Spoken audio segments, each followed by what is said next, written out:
Hello friends and welcome back with a new video, and today I am going to discuss the biography of W.H. Auden. His full name was Winston Hoff Auden. तो उनका पूरा नाम था Wystan Hugh Auden. He was an Anglo American poet.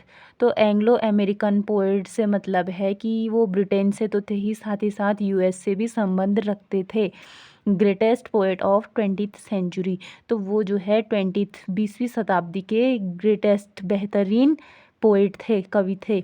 Born in York England in 1907. तो उनका जन्म हुआ था यॉर्क इंग्लैंड में 1907 में फरवरी 21 को.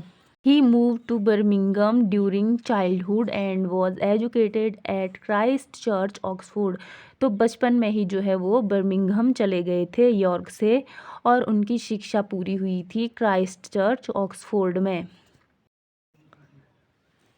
As a young man, he was influenced by the poetry of Thomas Hardy and Robert Frost, as well as William Blake, Emily Dickinson, Gerard Manley Hopkins and old English verse.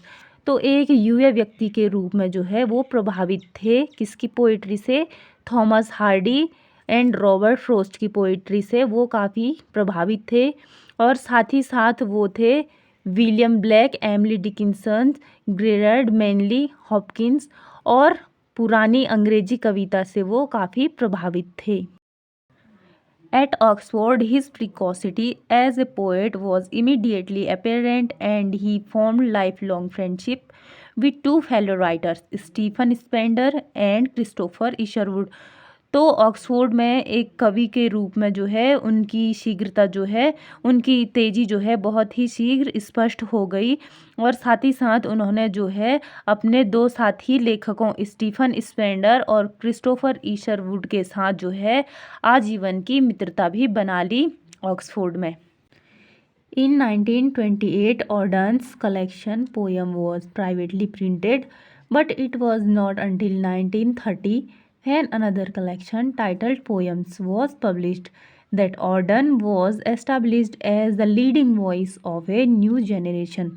तो 1928 में जो है Orton का जो है संग्रह, कविताओं का संग्रह जो है प्राइवेटली, निजी तौर पर जो है प्रिंट, मुद्रित किया गया, लेकिन 1930 तक वो पब्लिश नहीं हुई, जब तक कि जो है अन्य कविताएं जो ऑर्डन ने लिखी थी उनको टाइटल नहीं मिला था. तो इस वजह से 1930 तक जो है वो पब्लिश्ड नहीं हो पाए, और इस प्रकार से जो है ऑर्डन न्यू जनरेशन की एक अग्रणी आवाज़ के रूप में जो है स्थापित हो गई. Auden visited Germany, Iceland and China. तो इसके बाद क्या है कि ऑर्डन करते हैं कहाँ का दौरा? जर्मनी, आइसलैंड और चाइना का दौरा जो है ऑर्डन करते हैं. सर्व इन स्पेनिश सिविल वॉर. और जो स्पेनिश सिविल वॉर चल रहा था उसमें वो जो है सेवा करते हैं. एंड इन 1939 और 1939 में मूव टू यूनाइटेड स्टेट्स. वो यूनाइटेड स्टेट चले जाते हैं. Where he met his lover. जहाँ वो अपने प्रेमिका से मिलते हैं, चेस्टर कलमन. तो चेस्टर कलमन जो है उनकी प्रेमिका का नाम होता है.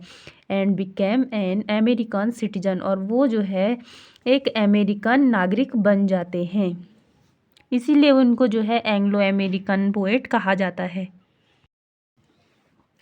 W.H. Auden served as a Chancellor of the Academy of American Poets from 1954 to 1973, and divided most of the second half of his life between residences in New York City and Austria.